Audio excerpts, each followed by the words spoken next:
ನನ್ನ ಹೃದಯ ಬಾಂಧವರೇ, ನಿನ್ನೆ ಟಿಪ್ಪರ್ ಲಾರಿ ನಮ್ಮೂರ ಹತ್ರ ಮಣ್ಣು ಅನ್ಲೋಡ್ ಮಾಡ್ತಾ ಇತ್ತು. ಟಿಪ್ಪರ್ ಎತ್ತಬೇಕಾದ್ರೆ ಟಿಪ್ಪರ್ ಸಮೇತ ಲಾರಿ ಇಂಜಿನ್ ಸೇರಿ ಎತ್ಕೊಂಬಿಟ್ಟಿದೆ. ಪಾಪ ಅವ್ರು ಒದ್ದಾಡ್ತಿದ್ದಾರೆ ಇಳ್ಸೋಕ್ಕೆ. ಎಷ್ಟು ಕಷ್ಟ ಅಲ್ವಾ ದುಡಿಯೋಕ್ಕೆ. ಜೀವನ ನಡೆಸಬೇಕಂದ್ರೆ ಕಷ್ಟಪಟ್ಟು ದುಡಿಬೇಕು. ಈ ಥರ ಆದಾಗ ಬಕ್ಕ ಬಕ್ಕ ಹೃದಯ ಹೊಡ್ಕೊಳಕ್ಕೆ ನಮಗೆ.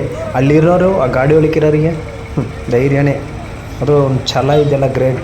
ಹೊಟ್ಟೆಪಾಡಿಗೆ ಎಷ್ಟು ಕಷ್ಟಪಟ್ಟರು ಇಲ್ಲಿ ಸಾಕಾಗಲ್ಲ. ಈಗಿನ ಕಾಲದ ಕಲಿಯುಗದಲ್ಲಿ ಪ್ರಾಣ ಹೋಗೋ ತನಕ ಕಷ್ಟಪಡಬೇಕು. ಕಷ್ಟಪಡ್ತಾರೆ, ಪಡ್ತಾ ಇದ್ದಾರೆ, ಪಡಲೇಬೇಕು ಆ ಥರ. ಯಾಕೆಂದರೆ ಅಂಥ ಸಮಸ್ಯೆ ಎಲ್ಲ ಹಾರ್ಡ್ ವರ್ಕ್ ಅಂದರೆ ಕಷ್ಟ ಇರೋ ಕೆಲಸದಲ್ಲಿ ಏನೂ ಮಾಡೋಕ್ಕಾಗಲ್ಲ. ವರ ಹಂಗೆ ಕೊಟ್ಟಿದ್ದಾನೆ ದೇವರು. ನೋಡಿ ಎಷ್ಟು ಕಷ್ಟಪಡ್ತಾರೆ ಅಲ್ವಾ. ನಿಜವಾಗ್ಲೂ ನನಗೆ ಭಯ ಆಗುತ್ತೆ ಫ್ರೆಂಡ್ಸ್. ದುಡ್ಡು ಯಾರು ಕೊಡ್ತಾರೆ? ಯಾರು ಕೊಡೋಕ್ಕೂ ಇದ್ದಾರೆ? ಯಾರು ಕೊಡ್ತೀನಿ ಬಾ ಅಂತಾರೆ? ದುಡಿದ್ರೆ ಮಾತ್ರ ಕೊಡ್ತಾರೆ. ಅವ್ರಿಗೆ ಹತ್ರ ಕೆಲಸ ಮಾಡಿದರೆ ಮಾತ್ರ ಕೊಡ್ತಾರೆ. ಫ್ರೀಯಾಗಿ ಯಾರ್ಯಾರು ಕೊಟ್ಬಿಡ್ಲಿ? ಯಾವನು ಕೊಡಲ್ಲ. ಪ್ರಾಣ ಹೋಗೋ ತನಕ ಕಷ್ಟಪಡ್ತೀವಿ, ಪಡ್ತಾನೆ ಇರ್ತೀವಿ. ನಮ್ಮಲ್ಲಿ ನಮ್ಮ ಕೈ ನಂಬಿಕೆ ಇದೆ ನೋಡಿ. ಆದರೂ ಗ್ರೇಟ್ ಅಲ್ವಾ ಇವರು.